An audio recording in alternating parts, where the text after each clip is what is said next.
Hai coders, hari ini kita akan belajar cara membuat tabel dengan HTML5. Oke, pada dasarnya struktur sebuah tabel terdiri dari 3 elemen utama, yaitu tabel, baris, dan sel. Kita kenali dulu yuk teks ataupun kata kunci yang akan digunakan dalam membuat sebuah tabel. Ada table untuk membuat tabelnya, TR atau table row untuk membuat baris, dan TD atau table data untuk membuat sel. Setelah mengenali teks yang akan digunakan, kita siapkan dulu yuk file HTML-nya. Nah, kurang lebih seperti ini bentukan sebuah file HTML yang akan kita gunakan untuk membuat sebuah tabel.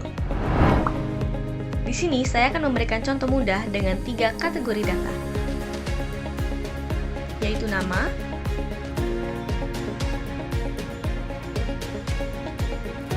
tempat lahir,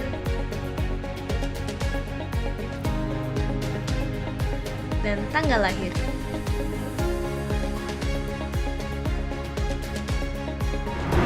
Setelah data terkumpul, yuk kita mulai pemrogramannya.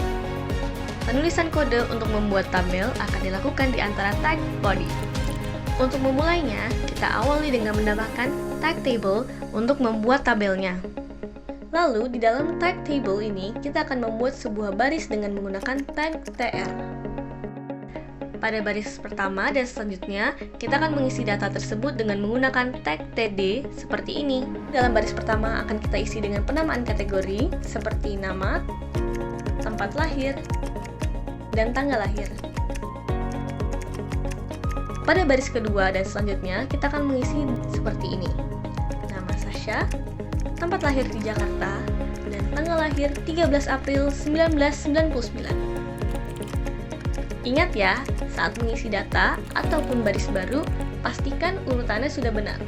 Oke, sekarang setelah kita isi semua datanya, kira-kira akan jadi seperti apa ya tampilannya di browser?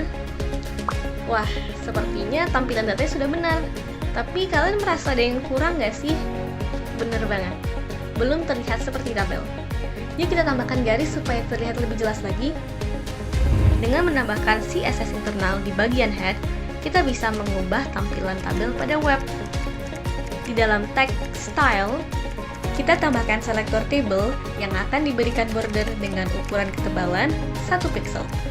Refresh halaman web dan tampilan tabel dalam web akan terlihat seperti ini. Saat ini baru bagian luar tabel yang ada bordernya. Maka dari itu, tambahkan selektor TR dan TD di dalam style seperti berikut. Dan lihat setiap perubahannya saat file HTML disimpan dan halaman web di-refresh. Untuk menghilangkan celah yang ada pada tabel, kita bisa menambahkan selektor tabel pada style dan tambahkan property border collapse dengan value collapse untuk menumpuk garis border menjadi satu. Refresh halaman browser dan tampilan tabel akan terlihat seperti ini. Saat ini sudah berbentuk seperti layaknya sebuah tabel, tapi masih terlihat sulit untuk dibaca karena jarak antar garis dan tulisan masih sempit. Untuk itu, kita akan menambahkan jarak teks dengan garis di dalam sel dengan menambahkan property padding di dalam selektor TD seperti ini. Angka 10 menunjukkan jarak antar teks dengan garis di dalam sel menggunakan ukuran pixel. Refresh halaman browser dan tampilan tabel akan terlihat seperti ini. Khusus untuk sel pada baris header yang kita gunakan sebagai judul, mari kita ganti dengan TH atau Table Headings agar menjadi lebih tebal tulisannya. Jangan lupa apabila sudah mengubahnya menjadi TH, tambahkan selektor TH pada style juga. Refresh halaman browser dan tampilan tabel akan terlihat seperti ini.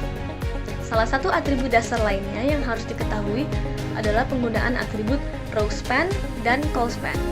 Atribut yang digunakan untuk menggabungkan sel dalam tabel. Row span digunakan untuk menggabungkan baris, sedangkan col span digunakan untuk menggabungkan kolom. Nilai pada atribut merupakan jumlah sel yang akan digabungkan.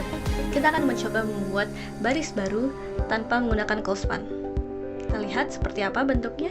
Refresh halaman browser dan tampilan tabel akan terlihat seperti ini.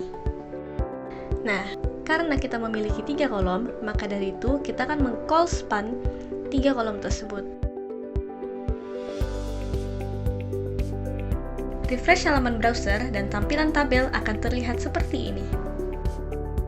Untuk mengelompokkan baris, terdapat 3 tag yang bisa digunakan, yaitu T-head untuk mengelompokkan baris-baris header, T-body untuk mengelompokkan baris-baris body table, dan T-foot untuk mengelompokkan baris-baris footer dari table. Contoh penggunaannya sebagai berikut. Kali ini kita akan menggunakan T-head dan T-body. Pindahkan judul beserta header ke dalam tag T-head. Selanjutnya, pindahkan seisi data tabel ke dalam tag T-body. Nah, sekarang untuk pemberian warna pada baris-baris kelompok header, tambahkan selektor baru di dalamnya, yaitu T-head. Lalu tambahkan atribut style apa yang ingin diubah. Di sini saya akan mengubah warnanya. Refresh halaman browser dan tampilan tabel akan terlihat seperti ini. Itu saja dari saya, jangan lupa untuk mencoba dan terus berlatih membuat tabel dengan HTML5. Selamat mencoba!